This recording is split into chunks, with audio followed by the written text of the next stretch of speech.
నరసింహావతారం పూర్వం హిరణ్యకశిపుడు అనే రాక్షసుడిని సంహరించడానికి అవతరించబడిన మహావిష్ణువు యొక్క దశావతారాలలో 4వది. మన తెలుగు రాష్ట్రాలలో మొత్తం 9 నరసింహస్వామి యొక్క పుణ్యక్షేత్రాలు ఉన్నాయి. ఈ 9 క్షేత్రాలని నవనరసింహ క్షేత్రాలని అంటారు. వీటిలో మొదట ప్రసిద్ధి కలిగినది తెలంగాణలోని మల్లూరులో ఉన్న శ్రీ హేమాచల లక్ష్మీ నరసింహస్వామి క్షేత్రం. ఈ క్షేత్రంలో ఆశ్చర్యపరిచే విషయం ఏంటంటే ఇక్కడ స్వామివారి విగ్రహం మానవ శరీరంలానే మెత్తగా ఉంటుంది. పూర్వం 2వ శతాబ్దంలో ఆ ప్రాంతాన్ని పరిపాలిస్తున్న దీపకర్ణ అనే మహారాజుకి స్వామివారి కళ్ళలో వచ్చి పలానా చోట ఉన్నా అని చెప్పగా ఆ మహారాజు తన సైన్యంతో వెళ్లి అడవిలో స్వామివారి విగ్రహం కోసం తవ్వుతుండగా గుణపం వెళ్లి స్వామివారి నాభిలో గుచ్చుకుంటుంది.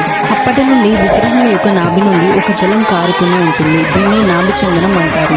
ఈ ద్రవాన్ని తాగితే పిల్లలు లేని వారికి పిల్లలు పుడుతారు. అలానే ఆ క్షేత్రంలో ఉన్న చింతామణి జలపాతంలోని నీరును తాగితే ఎలాంటి ఆరోగ్య సమస్యలు రావని అక్కడ స్థానికులు నమ్ముతారు. ఈ వీడియో నచ్చినట్లయితే లైక్ చేయండి, అలానే ఛానల్ ని సబ్స్క్రైబ్ చేసుకోండి.